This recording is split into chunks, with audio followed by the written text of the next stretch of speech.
You're listening to Let's Talk About Fatherlessness with host Sean Teis, where we talk about leading fatherless families to the Heavenly Father. Hey, I'm Sean Teis, and you're welcome back to Let's Talk About Fatherlessness. I'm excited to have my guest today, Andre Anderson, man. It's great to have you. Hey, man, it's cool to be here, man. We out here partying.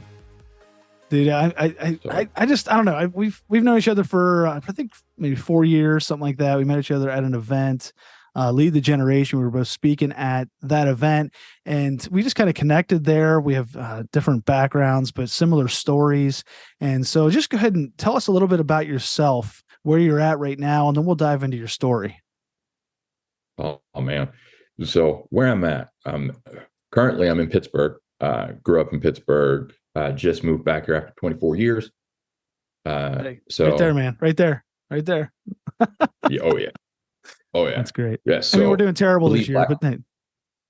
Yeah, hey, it happens. Yeah. So sorry. Go ahead. Yeah, it happened. So yeah, but we're living in Pittsburgh. I run a virtual church called Barbecue Church, and I barbecue food all the time. I smoked pork chops last night. They were delicious. So that's awesome. Tell us more about Barbecue Church. So what brought you to that? I've seen it on Facebook, and I think it's a great concept. Tell us more about it. The fast version is I started smoking food in 2020 whenever things got boring, and I started a Facebook group called Barbecue Assembly of God because I thought it was hilarious, and we quickly grew. And then people said, man, you should start a church. And I really felt the call of God to start Barbecue Church. I was going to just do videos of me smoking food. And I really felt like the Lord goes, no, you're a pastor. You're going to lead people to Jesus through barbecue. And so I've been doing all just sermons. I do virtual sermons every week, with the exception of Father's Day, which is hilarious that we're talking about it. But I don't do anything on Father's Day for a specific reason. And yeah, it's something that works. I mean, we're reaching about 1,000 people a month with the gospel through barbecue. So it's fun. That's awesome. Yeah. I love it. It's great how you're just being innovative and just trying to reach people maybe that don't go to church. Just that content. I think it's great. I think it's wonderful. And you're doing it in Pittsburgh, man. I love Pittsburgh. My son, I was talking, well, I had Aaron Holt on before, and I told him, my son just loves Pittsburgh. He's all about it. When I was a youth pastor in Florida, we would come up to Pennsylvania, visit family, and then we'd go vacation in Pittsburgh for a few days. And I think he just enjoyed going seeing Heinz Field and all that stuff. So that's great. And then his 13th birthday, we took him to a Steelers game as his big present for his 13th. We tried to make the 13th one a big one. So, I mean, we were up in the nosebleeds, but we got to experience it. And so since then, he's a hardcore Steelers guy, even though we're struggling a little bit. But hey, defense wins championships, right? So I kind of guess we can kind of ride on that. But I think it's great what you're doing, man. I think your ministry is awesome.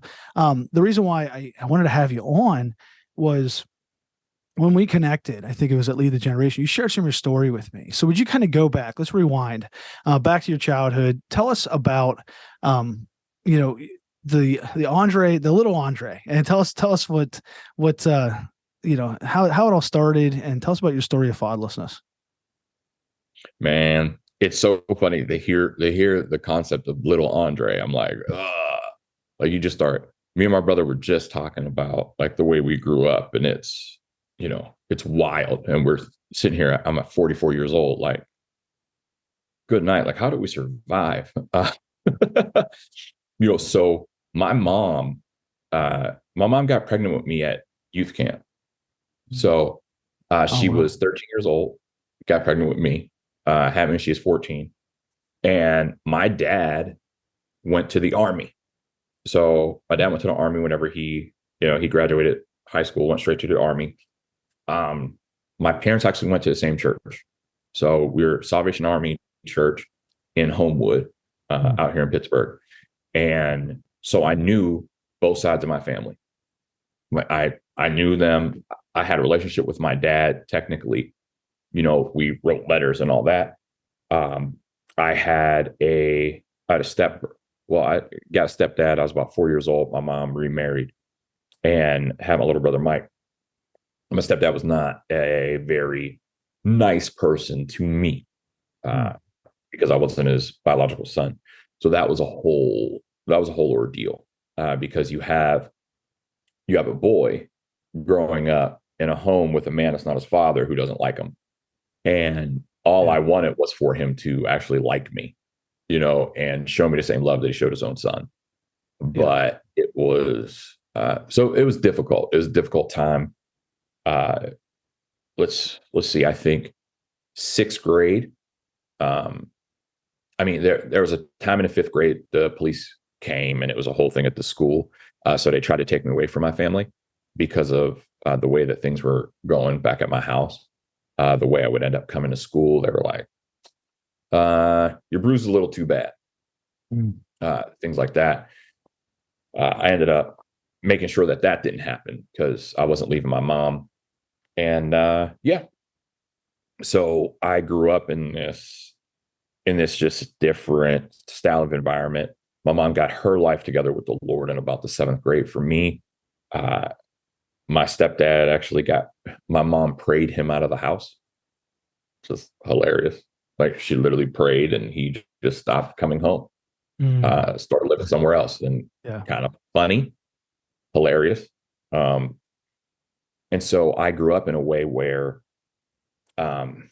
let's see, I think eighth grade, I started going to a school at Assembly of God Church, and the Lord just started placing men in my life that started helping develop me in a healthy way.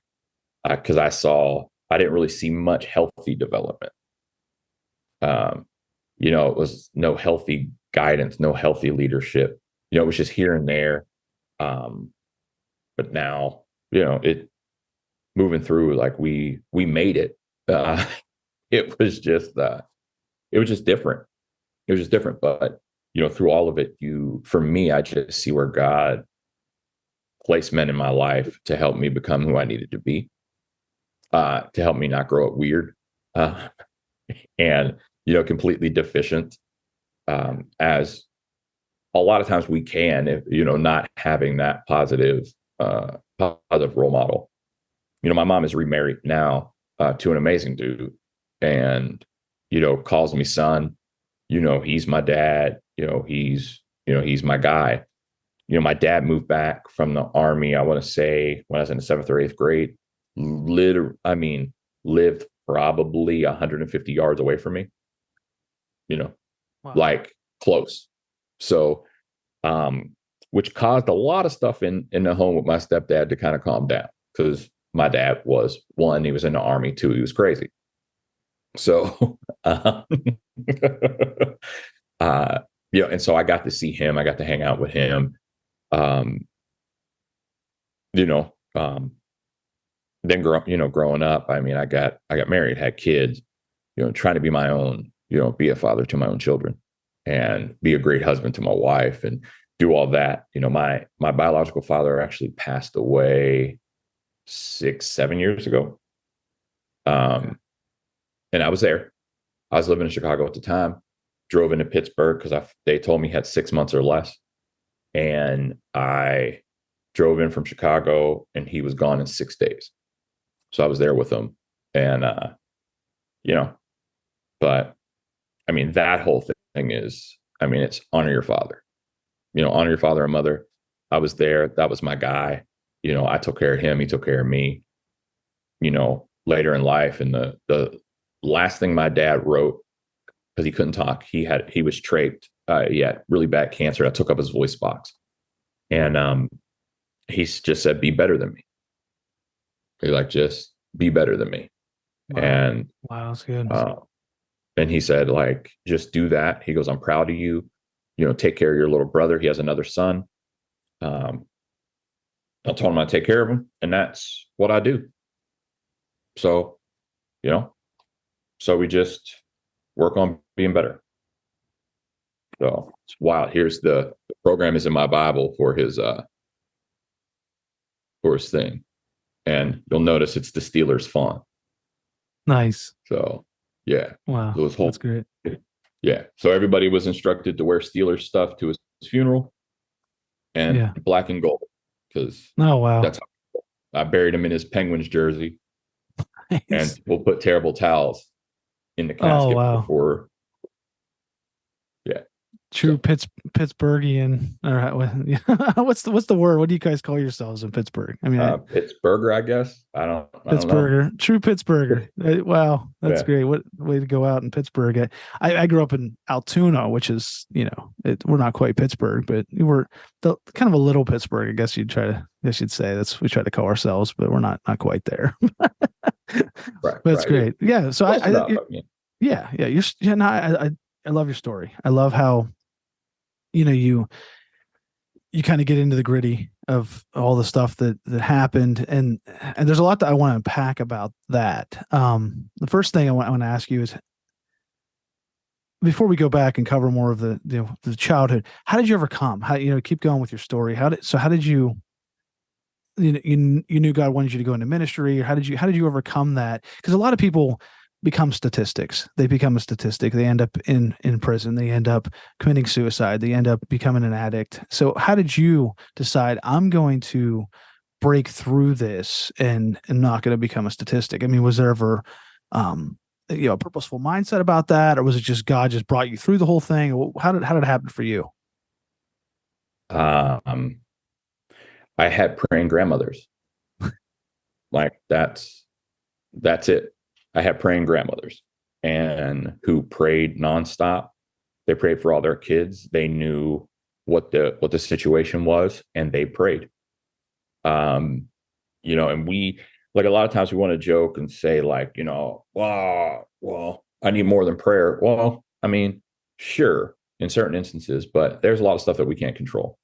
And if you can get control of the spiritual aspect, things can begin to shift. And that's one thing that my grandmothers made sure happened for me, is that things shifted because they prayed it into existence, and they prayed it in the spirit to make sure that I was taken care of and make sure I was protected. That's one big thing. My mom, same thing. Once she got her life together, she prayed. And, she was she was always praying Psalm 91 over me. And, I knew at 7 years old, I was going to be a pastor. I just knew. And so that's just something that I hung on to, and I just ran towards. So, I lived in Homewood. I lived in Wilkinsburg. I lived in these areas where everything around me was crazy, but the Lord always protected me. Yeah. My mom always brings up, I had a pirate hat that had, under the bill, I wrote, "No weapon formed against me will prosper." And I used to walk to church. We went to Covenant Church in Pittsburgh, and I could walk there from my house, but it's gang area. And I was not close to gang, like, at all. And, it was just something, like, I walked, I made it, there were no issues, there were no problems. A lot of prayer and a lot of focus, and just knowing who I was. If you don't know who you are, you'll get into anything. If you don't know your purpose, you can get into anything. But if you can connect somebody to their purpose, then everything shifts, everything changes. So you just start focus. Mm-hmm. It's like, okay, this is what I want to do. This is the direction I'm going to go. If you're all willy-nilly about it, then, anything comes.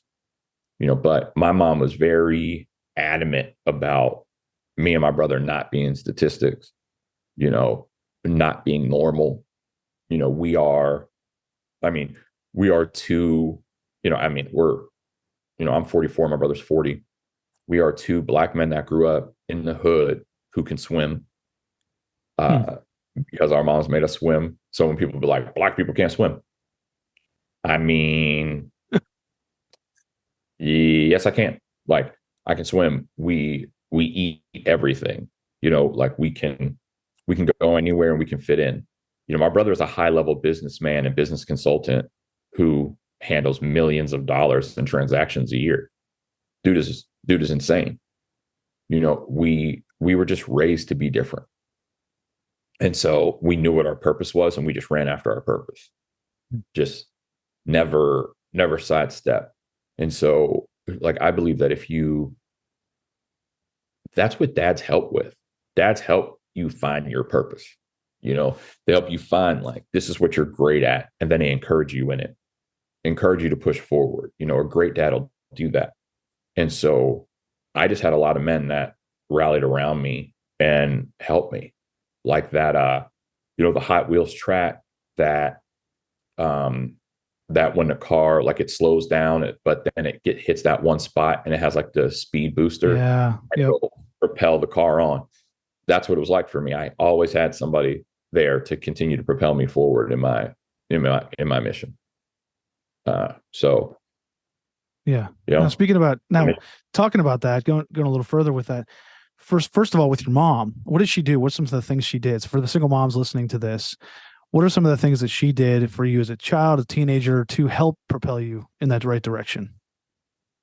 My mom, one, she always prayed over us, out loud, physically.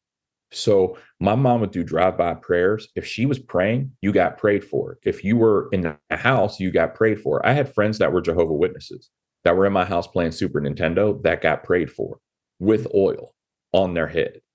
Like, and we'd be sitting there playing Super Nintendo. She does not care what was happening in that house. If you were in the house, you were getting oil put on. Didn't matter. Didn't matter what you believed. Nothing mattered. So she would come through, she'd be praying, and she would put her hands on you and pray over you and then keep walking. And I never stopped. Like, I just kept doing what I was doing because I was used to it. And my friends were just, is this what's happening? Yeah, it's happening. Just chill. So that's one. My mom was very adamant about that and displaying that publicly. This is what we do. This is who we are. And my mom was also a safe place for me. Yeah. So when I screwed up, I would always tell my mom everything. Like, I would go out, like I'd do random stuff. Like I'd come home and be like, hey, Mom, hey, here's what I was doing. It was nothing. It wasn't like, oh, I was out here smoking crack, nothing like that. But, I was like, yo, I was out here, I made out with this girl. She's like, you shouldn't be kissing them girls. I'm like, well, listen, hey, and she was like, all right, well, you need to stop. You need to calm down. Like, it was never anger. It was always just like, okay, well, here we go, and she always just, she was safe. She was always safe. She never yelled. She never hit me. She never flew off the handle. It was always, I'm your safe place. I always will be. And me and my mom still have a great relationship.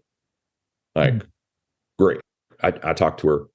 I drove home. It was a 6-hour drive home from New York the other day. And I talked to her for 2.5, about 2 hours. Like, wow. I mean, we're close. She lives in Swissvale, man. I mean, she's right there. But yeah, that's really good. That's great. I love that. So one of the things that really spoke to me while you were saying that was she just kind of brought God into your home and made your home. What's what we teach single moms in our curriculum. One of the things is we tell them, like, make God the center of your home and help your kids understand that God will fill the role of their dad. And so that sounds like that's what she did for you, was helped you, with that through that whole process. Now going back to, you said there was men invested in you. Talk more about that for the mentors out there, even for the churches out there that are listening to this, how they can get the men involved with the fatherless boys and teenagers. I mean, I had guys that just understood. They saw what I was going through. They saw where I was at, and they were like, hey, I got you. Because when I was younger, I mean, I got kicked out of a school. So, like, I got kicked out of Greater Works, and then I had to go to Bethel Christian Academy, which was a blessing because that connected me with Bethel Assembly of God, blah, blah, blah, blah, blah. Hence, I'm an Assembly of God pastor now. Anyway, but, these guys would see, and they're like, oh, you see how I'm acting out. You see the situations that I have. And then they hear the story, and then they go, oh. So then they began to help. Then they would begin to maneuver through what I was into, and they would get to the root of the issue, and the root of, a lot of it was trust. I had major trust issues and major rebellion because I didn't trust you. I didn't trust anything. I don't, it's time. And it takes me really looking at myself and going, this is who I am. But I had teacher, Mr. Money. He was that. I had a teacher, or a principal was Keith Holt, who is the brother of John Holt. John Holt is the father of Aaron Holt. So that's my whole connection with that whole family, is through that. And they were just men that helped. Mr. Holt had a son, Kevin, that I hung out with all the time.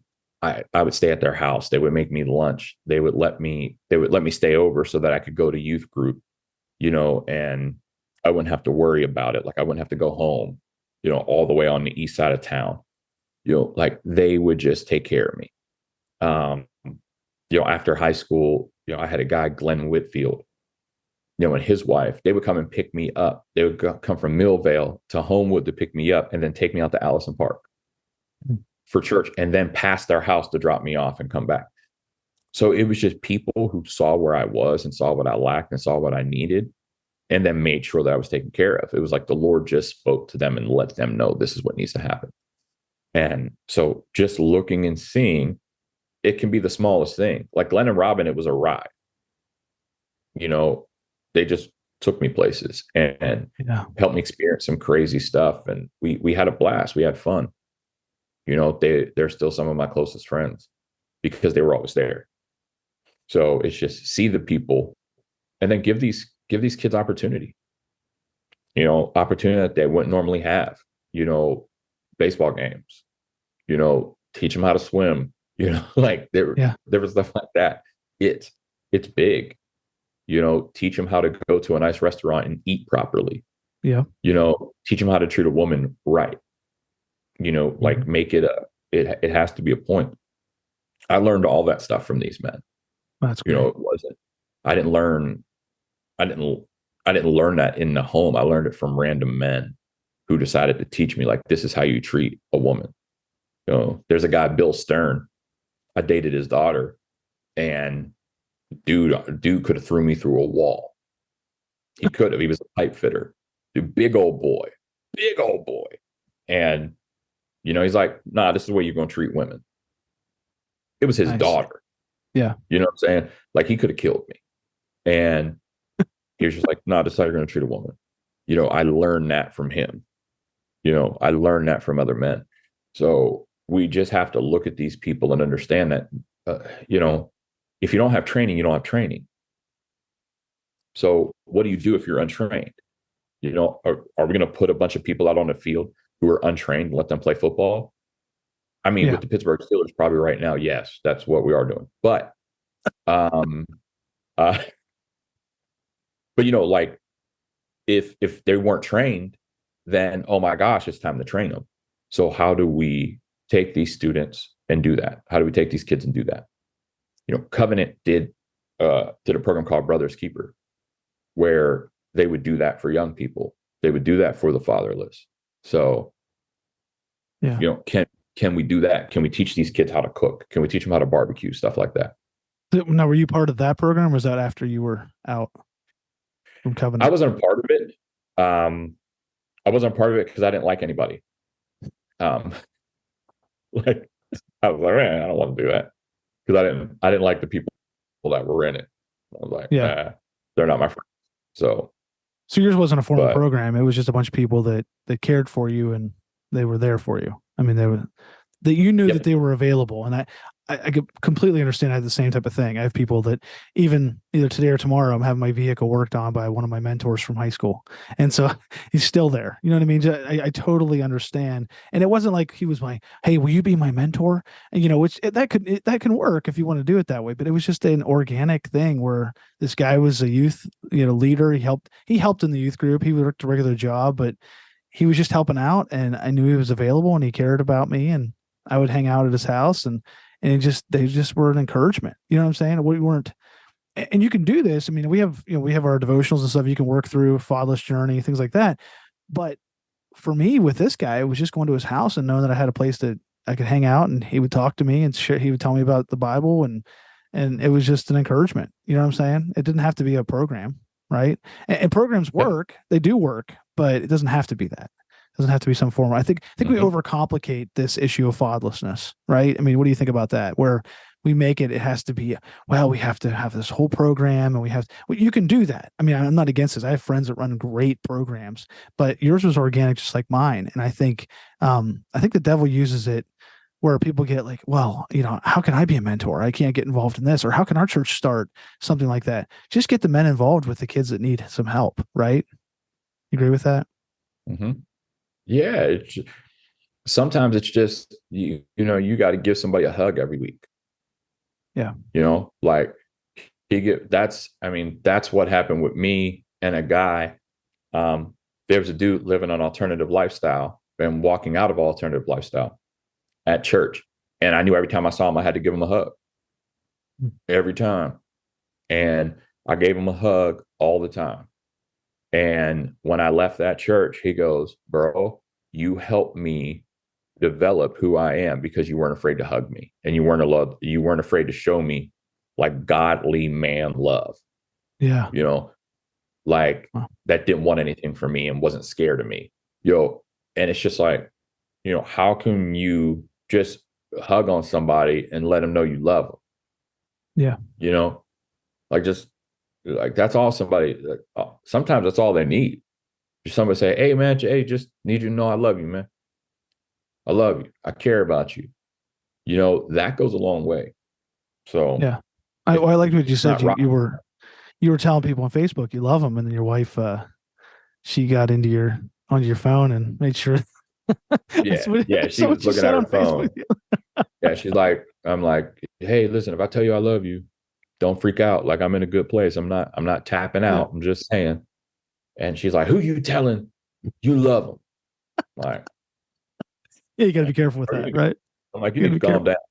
I thought that was pretty funny. And then I posted the other post, and her friend screenshot it and sent it to her. It was like, look what your husband said now. I'm like, why you always snitching? Our friends are snitches, man. I love how you keep it light, man. I like how you keep it light. You just kind of, that's what I enjoy about following you on Facebook, is you just kind of keep things light and fun, and you have good humor about it, right? I mean, I enjoy that. Now, I want to touch two things before we have to close here. First thing is your stepdad. How did you said there had been some abuse and things like that. How did you come to forgiveness with him? Because I know a lot of times bitterness would just eat us alive. And I'm sure there was some bitterness there for you. How did you forgive him? I just did. It's one of those things of like, he was a messed up dude and he was abused. And I just choose not to carry that with me because I didn't want to be like him. And I didn't want to have like a curse on my life that would cause me to follow the same path that he did and be that with my children. So I was like, I'm not going to let this harbor, like, I'm not going to harbor that in my heart. I'm not going to keep that with me. I can just go ahead and forgive him and move on. He's still friends with my mom. Like, they're still friends. He lives in my grandmama's house, my mom's house. Like, she passed away. My stepdad lives in the house my mom owns. Like, they're still friends. They still talk. Like, it's not a big deal, because forgiveness is amazing and forgiveness is needed. And so we just learned, and my mom modeled that. So we just don't harbor that. We cannot allow our hearts to hold on to that, because it's toxic and it ruins our current relationships. Yeah. But it's okay to break off relationships with people. Like your mom was like, I got to get this guy out of my life when you guys were kids because he wasn't there. Oh, yeah. So it's good to break them off, but it's okay to forgive later. Doesn't necessarily mean you have to have them living in your house, right? But you forgive them. And No, he doesn't. Yeah. Yeah. It's like, it's just the way that situation works out. Yeah, exactly. Like, yeah, that's good, man. I mean, he and I don't talk. Like, it's not like we talk on the phone, but I've seen him in the street and I'm like, what's up? Like, what's up, Mike? He's like, what's up? Like, it's nice. Not a big deal. Plus, I'm up with 6'3", like 240. So, I mean, try something now, That's I awesome. need more. Well, the last thing I want to ask you about is your dad. Now, how did that go? He came back from the military. How'd that go for you with restoration? I mean, did you guys ever have a really close relationship? Or, I know you touched on it a little bit when he passed away. He told you to do better than him and stuff like that. But were you ever close when you were a teenager, or would that not really ever happen? I mean, what happened there? Well, yeah, we wrote letters when he was in Germany. We talked when he was in Georgia. When he came back, I went down and saw him all the time because his house was right there. So I could run down and see him. I could be at his house in, 2-minute run. So I did that all the time. And we'd hang out. My aunt, his sister, owned a daycare center that, she took care of me in the summer. So I was always with my dad for that because he was the cook for that. So we hung out. We had fun. Like, he was my man.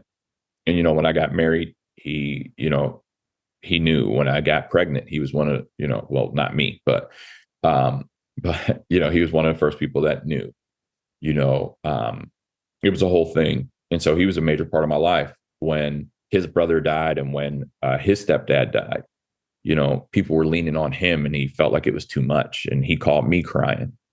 He's like, Andre, I need help. And so we just had that relationship. And he was like, you're one of the most stable dudes I know. So help me through this. Help talk me through it. The Lord gave me wisdom for that. And so, I mean, that's my man. Was there ever a time where he's like, that's my son and him, That's good. So did he ever bring you up, or did he kind of just let it go, like not being around when you were little and stuff like that? Or did you just kind of, because you wrote letters, it wasn't like an awkward. No. Okay. That's good. No, that's never good. Awkward. The only thing he wishes that he goes, I wish I would have killed your stepdad. And that's real. Like, that's just honest. He goes, I should have killed him. I promised my brother I wouldn't kill him. He promised. They were on the phone and he said, my Uncle Joey said, promise you won't shoot him. He goes, I promise I won't shoot him. And then he got off the phone and my Uncle Rocky made Uncle Joey call him back and say, promise you won't do anything. And my dad was mad because he was like, okay, I can't shoot him, but I can stab him. So, and so he was mad that he made that promise. But, I told him, hey, you're here. You got to see my family grow. You got to see us. We're part of your lives. I'm okay. So that's good. Good. Well, we have to wrap up. We're about to get cut off here. Tell us where we can find you. Tell us where everybody listening can find your ministry and find you. JesusLovesBarbecue.com is the easiest way to find me. Or barbecue church, but you got to spell it out. BARBECUE church.com. That's where I am. That's where I live. Andre Stephen Anderson, Stephen with a V on Facebook, where I post all my crazy stuff. And man, we out here partying. Awesome, man. Well, hey, thanks for being on with us today. We really appreciate it. Hey, thanks for checking out this episode of Let's Talk About Fatherlessness. We want to now challenge you to take the next step by either starting a single mom community group in your church or with your ministry, or by joining our network of God is My Dad churches and ministries. Isn't it a great experience to be able to start a single mom community group? Yeah, and it's just, if you talk to single moms, a lot of times what they'll tell you is the one thing they're lacking is that community, just a group that they can go in and they know there's no judgment. Everyone may not have the same situation. Everyone doesn't know what they're going through, but they can go in and they know there's no judgment. And it takes that kind of that restriction and that wall down for them so that they can share and then that they can grow in Christ. And our single mom community groups are a wonderful ministry. And if your church can start one, we'd love to have you. We can help you get set up. We have the curriculum and all the resources you need. If you can't start one, we'd love to have you start by joining our network of churches and ministries, our God is My Dad network of churches and ministries, where you can get your church or your ministry on our map, and people can find you and find your ministry in your church so that they can get plugged into your church or ministry locally. So check that out. You can find all these resources at lifefactors.org. We have books, we have all kinds of content on there at lifefactors.org. Check it out today.